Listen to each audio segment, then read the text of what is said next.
Shalom, meus amados e queridos irmãos, em nome de Jesus Cristo, um ótimo dia para todos.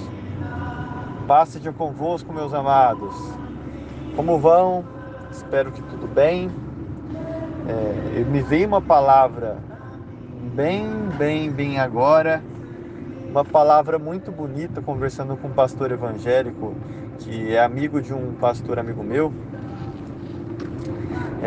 sobre a mornidão de muitos fiéis que apenas na frente dos outros irmãos, dentro da congregação, igreja, chame como quiser, apenas na frente dos outros expressam a sua fé, se mostram pessoas cheias de santidade, cheias de temor a Deus, mas quando estão no seu íntimo, sozinho, no quarto, blasfemam a Deus sem medo, perdem o temor a Deus, ofendem suas esposas ou seus esposos, não respeitam as autoridades de casa, seu pai, sua mãe, seu avô, seu avô, tudo é pai, tudo é mãe.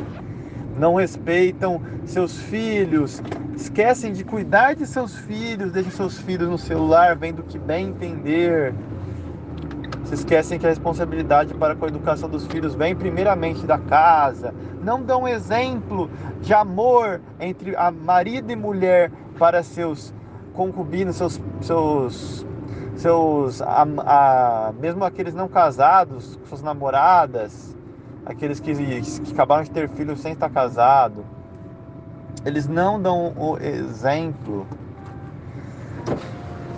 Mas nós que temos a fé, nós damos o exemplo, e o exemplo vem de nós. Amém, irmão. Deus abençoe. Amém. Então, nós damos o exemplo, e o exemplo ele vem do coração, irmão, da sinceridade, que Deus está vendo tudo. Se em cada cantinho do nosso quarto, da nossa casa, tivesse alguma coisa que lembrasse Deus está vendo, eu tenho certeza que muitas pessoas, elas não pecariam tanto. E aí nós entendemos porque Deus falou para Moshe, para colocar na roupa das pessoas a mezuzá, falou para os homens, porque os homens têm menos memória do que as mulheres, para a circuncisão dos homens. Por que a circuncisão na carne foi feita? Porque a circuncisão na carne lembraria os homens da circuncisão no coração, porque a circuncisão ou não vale nada. Circuncisão ou não vale nada. A circuncisão é a marca de um povo. Mas o que liga este povo a nós é espiritual. É a verdade. É Deus. Então, se você se diz servo do Altíssimo no nome de Yeshua HaMashiach, do Messias, então sirva a Ele. Sirva a Ele independente de onde estiver. E lembre-se de que Deus está vendo. Essa circuncisão era para isso. O homem vai no banheiro fazer xixi, ele lembrava de que Deus estava em todo lugar, em todo tempo. Davi fez um salmo lindíssimo, que muitas pessoas não entendem o temor desse salmo. Se eu vou lá no céu, lá estás. Se eu vou lá no mais profundo do abismo e faço meu leito, lá estás também. Não tem como fugir da presença de Deus. E glória a Deus por isso. Quando a gente para de fugir, descobre que não tem fuga, a gente começa a se entregar totalmente. Imagina, a mezuzá lá nas portas, nos umbrais, ela também servia para isso, para lembrar que ali tinha um servo de Deus, e que sempre que você entrava em casa, você sabia que Deus estava na sua entrada e na sua saída, como tem aquele provérbio, que Deus ele esteja na sua entrada e na sua saída. As pessoas se esquecem de Deus. Esse é o maior pecado. Se esquecer de Deus, não tem pecado maior que esse, porque todos os pecados vêm disso. Quando você esquece que Deus é todo poderoso e santo, você se esquece de obedecer Ele. Quando você se esquece que Deus é bondoso e amor, você esquece que você tem que amar o próximo, porque Deus é bondoso, Ele quer perdoar todo mundo e Ele te perdoou. Quando você esquece que Deus já te perdoou, então você esquece que você tem que perdoar da mesma forma para ser perdoado, porque senão Deus ele te perdoou, mas Ele vai te condenar porque você não perdoou também o próximo, porque Deus é justo. Você quer uma coisa, você faz para o próximo. Se você quer ser amado por Deus, ame o teu próximo como a ti mesmo. Se você quer ser perdoado por Deus, perdoe o teu próximo, independente do que aconteça. E perdoar não é aceitar. Perdoar não é aceitar, irmãos. Mas a palavra final que eu queria trazer para vocês, que esta é uma palavra breve. Eu sei que 5 minutos parece muita coisa, mas com as pessoas que usam WhatsApp, que usam Facebook, que usam redes sociais, que assistem às vezes séries e perdem 50 horas da sua semana vendo séries ou mais, às vezes viram o dia, ficam até a madrugada vendo séries, elas acham que às vezes quando eu faço uma pregação de 10 minutos é algo que demora, até falam assim, nossa, mas por que você não resume? E eu falo, irmãos, você fica 20 horas por semana, 50 horas, 100 horas por semana vendo série. E você, quando você ouve a verdade, você não aguenta ouvir 10 minutos de verdade na sua vida, porque a verdade ela te obriga a mudar a sua vida. Eu falo, o mundo é condenado porque o mundo prefere a mentira que a verdade. Porque a verdade veio ao mundo e a verdade foi escrita na Bíblia, o testemunho de Yeshua, o Novo Testamento, que é um complementar ao velho, porque o velho não é chamado de velho, é chamado de Taná, porque Moisés, ele preparou o terreno para Yeshua, inclusive profetizou que viria um profeta como ele. Foi o primeiro que profetizou abertamente sobre o Messias, Moshe. Abertamente, claro que tem profecias ocultas que não estavam reveladas até Moshe falar. E Jesus Cristo é a Torá viva. Então, Moshe fez o terreno. Yeshua, ele construiu a fundação. Paulo, ele construiu sobre a fundação que é Yeshua. Mas nós construímos sobre todos esses três. A nossa emuná, nossa fidelidade, nossa Torá. Porque a Torá é viva. Então temos que entender isso, amados irmãos, que a Torá é viva e eficaz para cortar inclusive a alma e o espírito, mostrar o que é certo e o que é errado na tua vida. Se a Torá que você tem não te mostra o que é certo e o que é errado, e você está achando que o que é certo é errado e confundindo as coisas, então tem algo muito errado na sua vida. A Torá é viva, irmãos. Nós temos que criar a nossa própria experiência com Deus, nossa própria Torá, dentro do fundamento de Paulo, que está dentro do fundamento de Yeshua, que está dentro do fundamento de Moshe, que estão todos dentro do fundamento dos patriarcas, que estão dentro do fundamento de Deus, porque tudo isso vem de Deus. Vem de Deus. Então aquele que construir em outro fundamento que não seja Mashiach, que não seja Cristo, que não seja Jesus Cristo, que não seja Yeshua, aquele que construir fora desses fundamentos será condenado. Mas aquele que dentro do fundamento, por exemplo, Paulo, não debulharás, não tirarás o boi de debulhar enquanto ele trabalha, porque o boi é lícito que ele debulhe enquanto trabalha. Moisés escreveu isso pensando naqueles senhores que tinham um animal, e o animal ele não podia comer enquanto trabalhava, para ele trabalhar mais, aqueles senhores arrogantes que batiam no boi para ele continuar trabalhando, enquanto ele não podia nem parar para comer um pouquinho. Então Moisés, ele falou isso, inspirado pelo poder de Deus. O próprio Eterno falou isso para Moisés, na verdade. Não foi nem Moshe que falou, foi o Eterno que viu isso e falou isso para Moshe. Falou, fala a este povo duro de coração.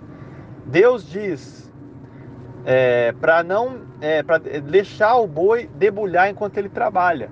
Então o que aconteceu? Isso foi o que Deus falou, visando aquela situação que aconteceu do boi debulhando. Esse mandamento não tem mais nada a ver comigo, porque eu não tenho boi. Tá bom, irmão. Continue na sua cegueira espiritual. Paulo ele percebeu algo muito dentro disso, muito forte.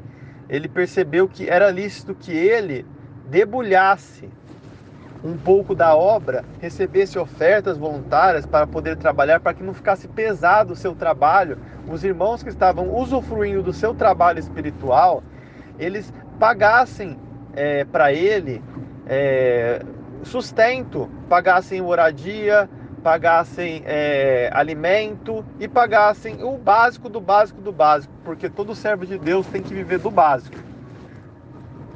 Se vier a mais, amém, mas que seja pelo seu próprio esforço e não dependa dos outros, porque Deus, ele dá o básico para você. Você tem a tua graça me basta.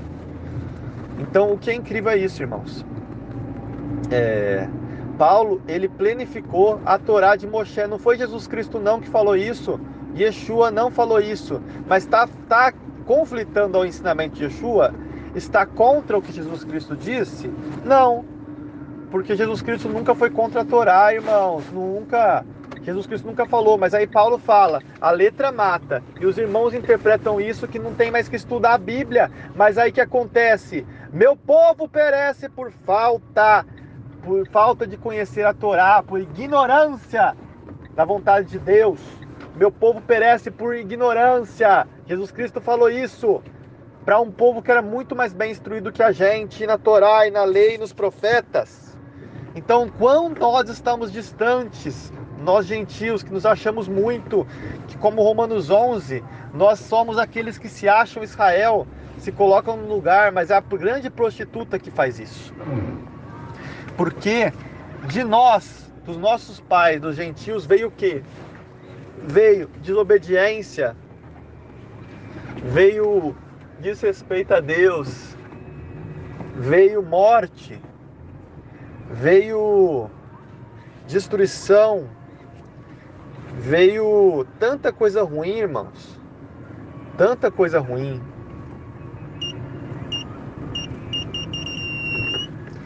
Mas eu vos falo, meus queridos, vos falo de coração. A gente precisa, urgente, acertar as contas com Deus, cada um de nós, antes que Deus venha, para que a gente reconheça nossas falhas e melhore. Porque Deus está vendo tudo, como eu disse no começo. Se tivesse um escritinho, eu recomendo aos irmãos deixar vários lugares da casa um papelzinho colado escrito: Deus está vendo.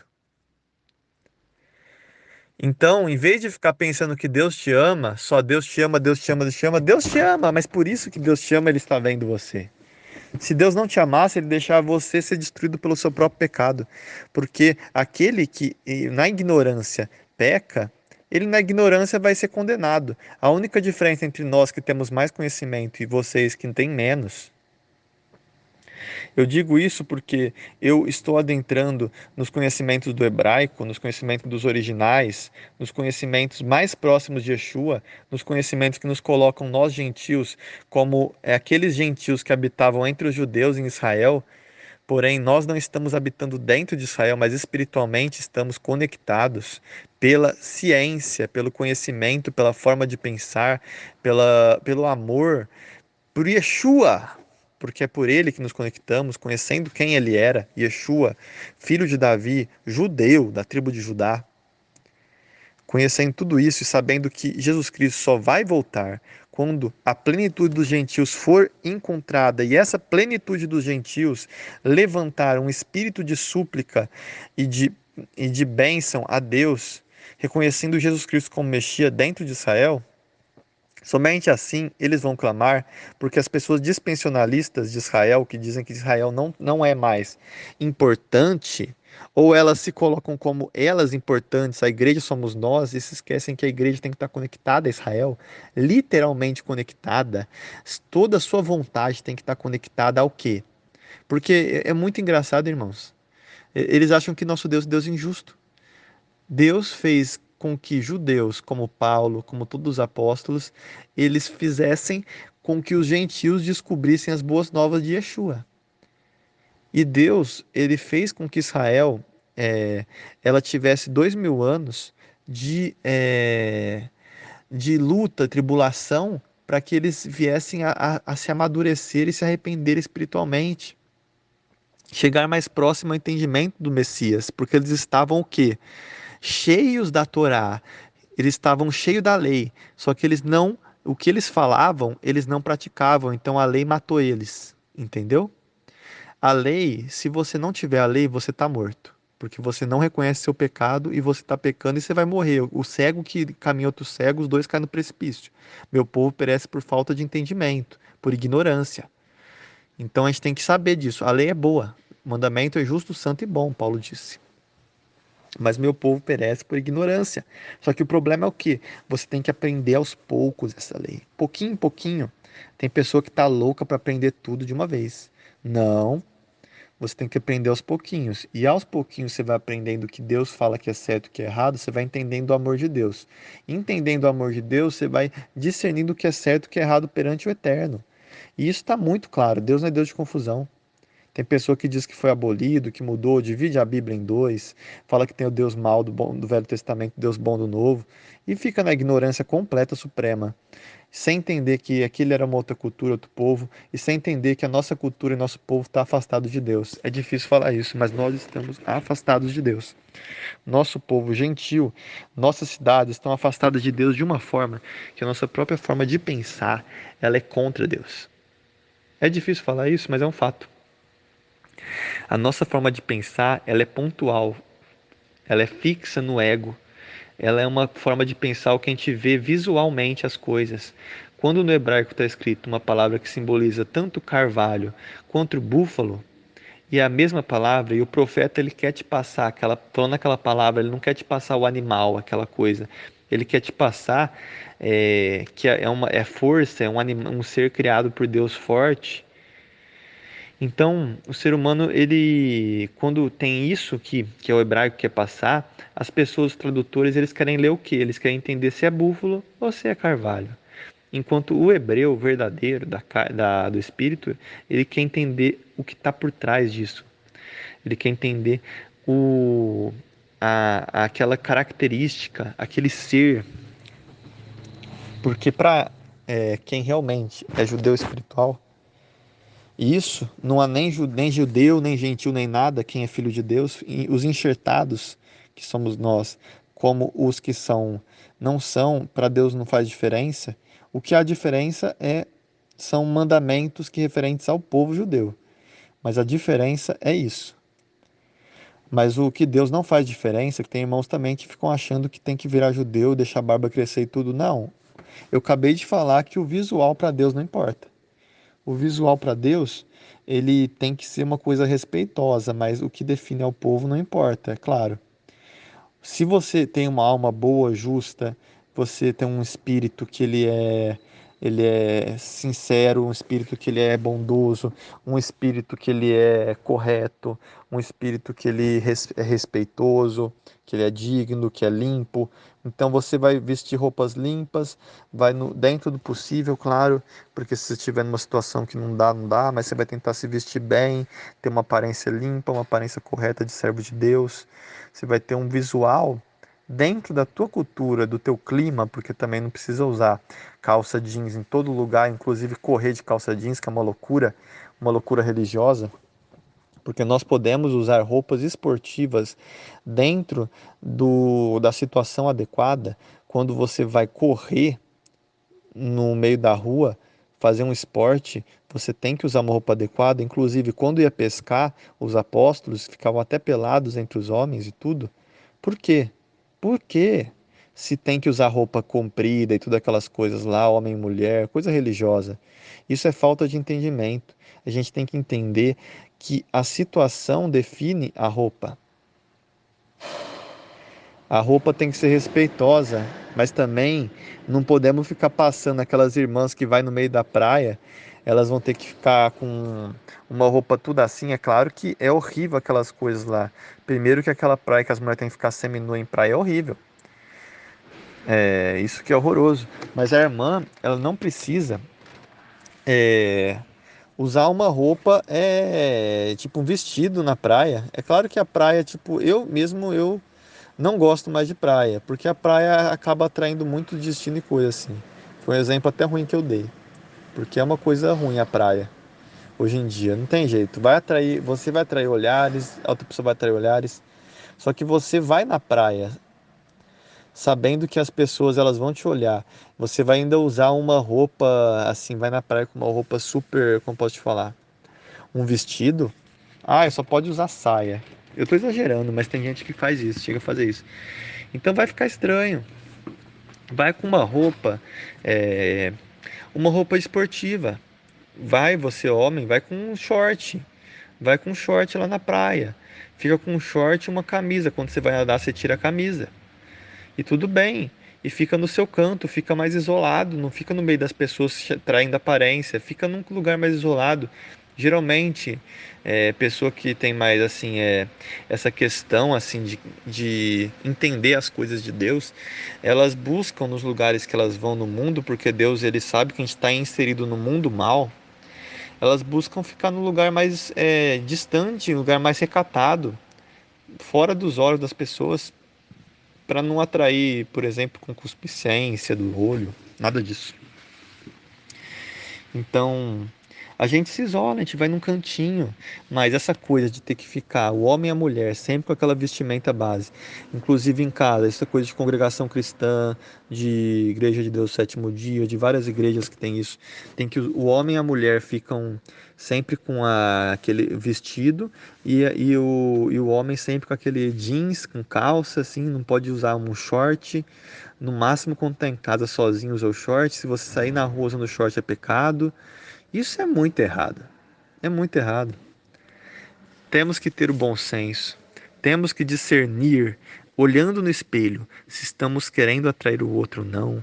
Temos que também, dentro dos limites, fazer isso, porque tem hora que não vai ser você que está atraindo os olhares da pessoa, porque uma pessoa que tem a concupiscência no olho vai ver uma mulher como minha esposa, por exemplo, uma vez, vai ver uma mulher de moletom num ônibus, dormindo e tudo, e vai apertar a bunda dessa mulher. Então vai fazer isso. Uma pessoa que tem a concupiscência na carne vai fazer isso. Ou uma mulher que ela tem a concupiscência na carne, ela vai ver um homem vestido de social, super elegante, um pastor, por exemplo, vestido como pastor mesmo evangélico, super elegante, e vai se sentir atraída. Aí a culpa vem de quem? A culpa tá lavada, porque você colocou uma barreira para a pessoa. O que que a gente tem que fazer? A gente tem que colocar uma barreira. Eu coloquei uma barreira entendendo que o cego pode pecar, porque eu sei que as pessoas estão cegas para a lei de Deus. Então eu coloquei uma barreira, mas essa barreira foi transposta pela pessoa. A partir do momento que tinha uma barreira escrito pare e a pessoa passou, a culpa não é minha, porque eu me protegi. Eu protegi ela e me protegi, fiz aquela barreira escrito pare e a pessoa passou. Entenderam, irmãos? Eu estou dando um exemplo, mas esse exemplo vai para todas as leis, para tudo. E uma coisa, a vida está superior a qualquer mandamento, porque Deus ele criou os mandamentos para a nossa vida. Por exemplo, o enfermeiro e a enfermeira que trabalham no sábado, eles é lícito trabalhar no sábado, porque o sábado não foi feito para a pessoa que está cuidando da vida dos outros. Por exemplo, vai ter pessoas que vão ter ataque cardíaco no sábado. Se não tiver enfermeira, ela morre. Então tem que ter essas pessoas. Serviços básicos, sim.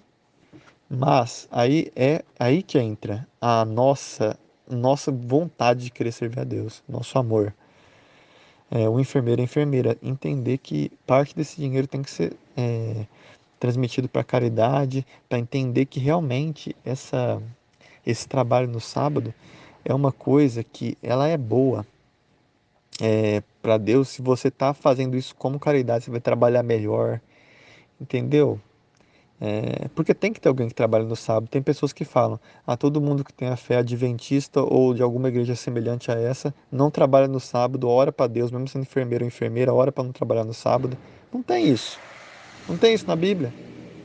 Jesus Cristo ele mostrou esse pedaço da lei. Ele curando no sábado mostrou isso. Se ele que é o Filho de Deus curou no sábado, é lícito se enfermeiro e enfermeira curar no sábado. Mas, eu trabalho num posto de vacinação nos sábados. Graças a Deus isso não acontece, mas eu trabalho num posto de vacinação nos sábados. É lícito ou não? Vacinação é uma coisa assim que é para a vida, é uma coisa que se a pessoa tomar ou não vai morrer, não sei o quê. Não, então assim, é enfermeiro, é tudo, mas assim, não é uma coisa essencial. É claro, a pessoa, se ela só tiver isso para viver e tudo, ora a Deus, Deus vai guiando. Então, assim, as pessoas têm que conversar com Deus, tentar buscar a voz de Deus. Não sou eu que vou dar as respostas, eu sou apenas um pecador como você. Eu não sou melhor que ninguém. Eu sou jovem, eu tenho menos entendimento que muitos irmãos aí. Só que uma coisa eu tenho, e Deus é prova. Eu tenho a sinceridade e o amor pleno. E quando eu me converti, eu falei: em que lugar está Deus na minha vida? Está em que lugar? Eu fiz a ordem, a escalinha. E eu vi que Deus estava lá no 11º, uma coisa assim. E fui anotando no papel isso. E coloquei ele em primeiro. E desde lá até hoje, está ele em primeiro, ele está me guiando, porque ele está em primeiro lugar. E não é porque Deus, quando ele fala para me amar sobre todas as coisas, não é porque Deus está pensando nele mesmo. É porque Deus está pensando em você. Porque se você amar isso todas as coisas, você vai ser guiado. De forma que uma pessoa. Ninguém quer teologia perfeita, ninguém entende as vontades de Deus perfeitamente, irmãos. Coloque na sua cabeça. Só Yeshua entendeu. Ele é o Filho de Deus. Então, as pessoas que aboliram a lei na sua ignorância, amém. Elas aboliram na sua ignorância, mas se a pessoa ela aboliu na ignorância e ela perceber que está errada e não tentar buscar isso, tudo bem. Aí a pessoa está se condenando, porque as pessoas que não buscam o entendimento, elas estão na sinceridade, mas elas colocaram uma barreira para Deus. E Deus tem que ser limitado dentro de você, meu irmão. Deus tem que estar lá agindo. É a mesma coisa de eu colocar uma barreira falando assim que para Deus, Deus só vai salvar quem guarda o sábado. É uma barreira para Deus. E eu não vou fazer isso, porque eu não sou nem juiz, eu não posso ser juiz. Só que está escrito na Bíblia sobre o sábado. É importante. Então, assim, nunca Yeshua aboliu o sábado. Jesus Cristo é Senhor do sábado. Você é servo de Jesus Cristo. Ou você é Senhor dele.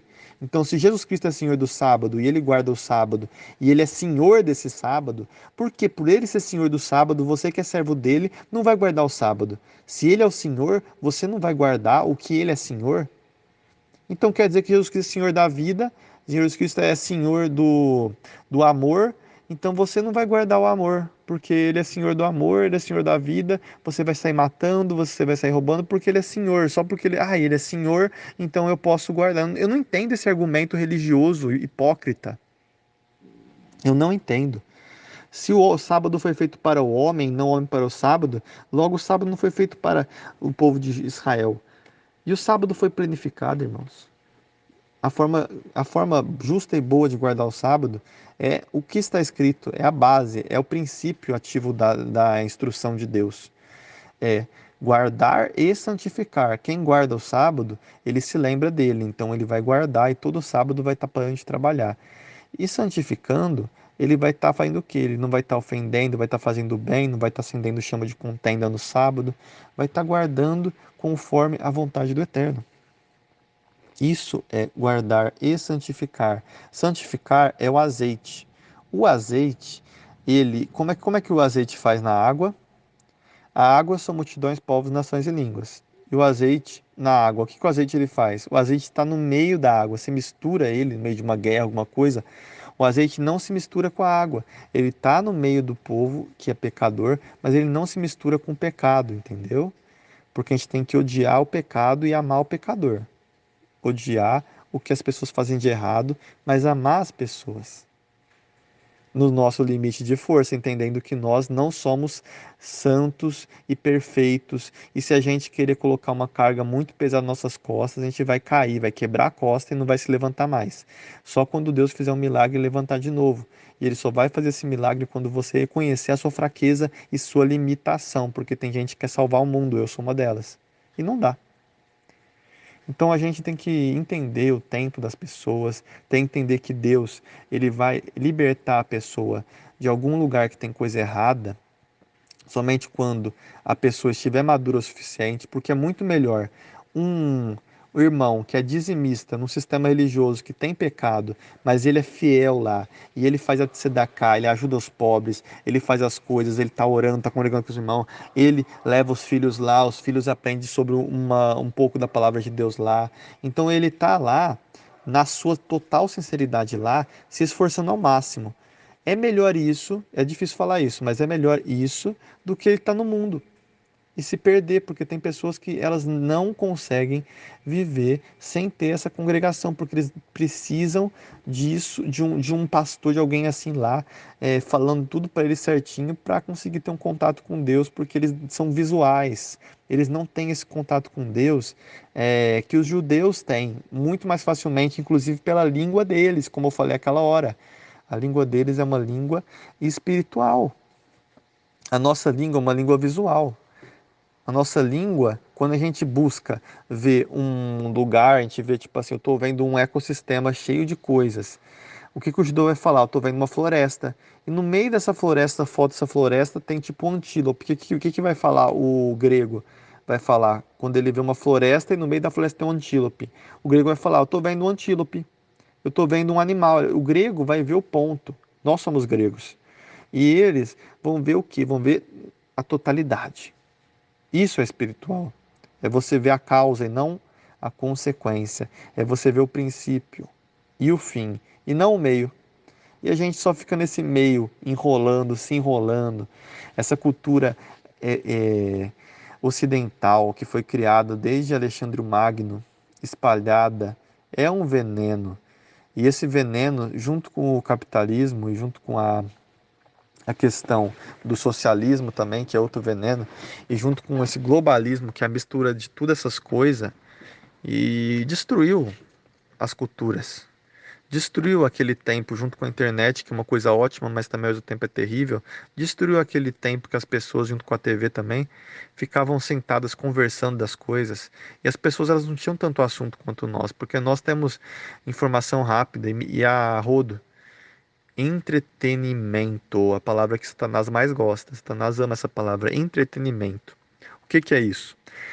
É você ouvir uma história que é mentira, se animar com aquela história que é mentira, aquele filme, porque o filme, todos os filmes, sem exceção, são mentira. Quando tem um filme bíblico, pelo menos tem algumas verdades dentro dele. Quando tem um filme histórico, tem algumas verdades dentro dele, mas os filmes, em real, as ficção científica e tudo são mentira. Isso nenhum filme vai querer falar que é verdade, porque ele é um filme. Só que as pessoas elas pegam esses conceitos dentro dos filmes que são mentira e elas se enchem disso. E é muito mais gostoso você ver um filme que é mentira do que você ver um documentário que já é mais perto da verdade, não é, meus amados? Só para você ver como quando Jesus Cristo falou que o pessoal ama mais a mentira que a verdade. E é muito mais gostoso você ver uma série cheia de babobrinha do que a Bíblia. Quanto mais verdadeiro, mais difícil de engolir. E quanto mais difícil de engolir, mais difícil de você ficar um tempo ouvindo. Eu agradeço vocês que ficaram até aqui, meus amados irmãos, ouviram até esses 32 minutos, quase 33. E fiquem na Shalom de Yeshua, meus amados, já falei demais. Amém.